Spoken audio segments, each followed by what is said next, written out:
But to shift gears into more of the broader blockchain and crypto conversation, I'd now like to welcome in Rebecca Liao, CEO of Saga. Rebecca, thank you so much for joining us today. And I know that you've argued in the past that blockchain infrastructure cannot be centrally controlled.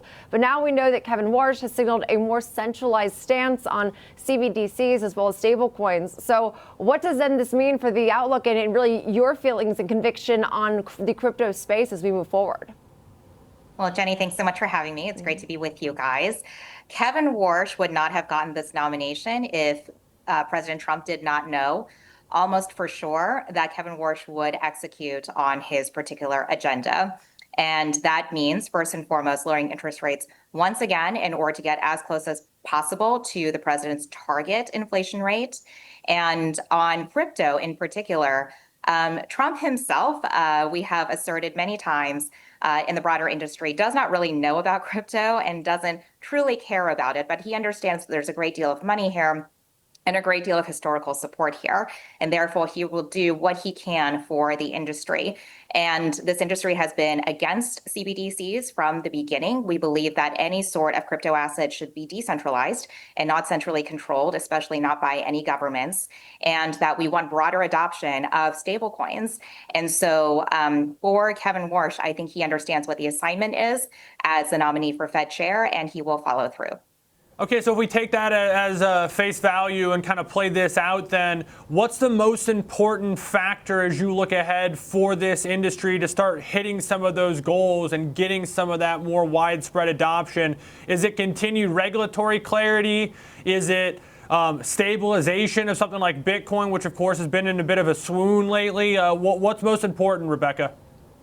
I do think that regulatory clarity always helps. Having said that, as much as we have touted the public policy wins under the Trump administration, there actually haven't been too many in substance. And so we had the Genius Act pass, which is wonderful, but it does not get at the heart of the stablecoin question, which is whether stablecoins should offer yield. Stablecoins without yield are a really nice payment solution. Stablecoins with yield are a challenge to banks. And that's why we see so much pushback from the banking industry. They have been successful in their lobbying efforts to really halt progress on the Clarity Act. And so even though regulatory clarity would be nice, I think we should be realistic that it's not going to come in a meaningful way anytime soon. What is really bullish for the entire sector is the adoption of blockchain technology by traditional finance. And so banks themselves are starting to use this technology. The exchanges are starting to use this technology as well. And the more tokenization that we see of traditional assets, the more that blockchain becomes indispensable as a tech stack. And then all the technology that has been built for decentralized assets is going to become inevitable as well. So tale as old as time in technology, it is not about the government or any sort of regulatory regime helping you out. It is about the market blessing you with product market fit, and then you can scale from there. Okay, and given this current environment, and I mean, given I think like the mass enterprise spend we see across the board, do you think that this is a realistic narrative you could start to see play out in real time this year? I mean, of course, we've seen it in some degree already play out, but I know that there's also the skepticism that many say, you know, why isn't this a readily used product that we see on a day-to-day basis in our everyday lives? So will this then help aid some of that gap that we're still seeing in the broad adoption of crypto? I do think that we have a ways to go in crypto as a consumer product. And the reason for that is in terms of consumer, crypto has not found product market fit other than as a high risk asset bordering on gambling. And the fact of the matter is not everyone in the population has the risk profile that is necessary to participate in crypto. Where we have found better adoption is in enterprise. Again, I mentioned the exchanges, NASDAQ, NYSE coming up with their own chains to trade stocks. They're using firms like Securitize to further tokenize securities. We also see all the banks asserting their own L1s, so their own networks in blockchain as well.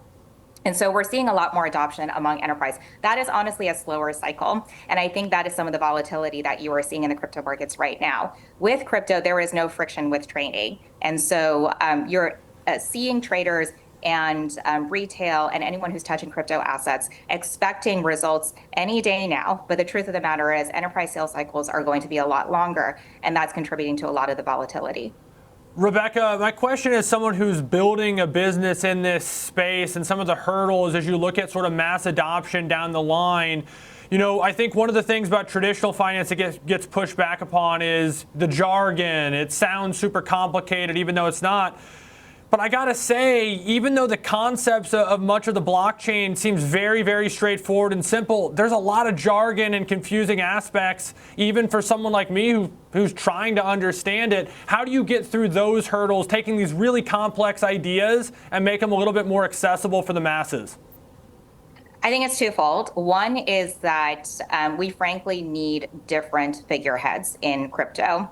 And so crypto started off as a cypherpunk movement, and really a lot of the jargon that you're hearing from the industry is that legacy. And it is people who have been steeped in code. They are looking to form decentralized networks that can evade any sort of centralized governance.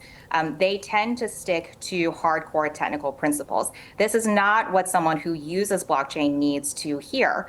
But you need different figureheads in the crypto industry to carry us forward so that there isn't such emphasis on the jargon. Second part is the product. You would argue that AI, for instance, is an incredibly complex product, but you don't need to know how LLMs work in order to use ChatGPT every single day. And so I think the simpler the products get, the more they will be able to speak for themselves. Yeah, and I could not agree more. I was very enthusiastic about your point. I think that that's a very major hurdle and something that we'll see, of course, play out in real time over the next years. It does seem like we have been busy from a policy perspective, but also in the broader world of crypto. So we appreciate your time today and all of that breakdown. Rebecca Liao, CEO of Saga.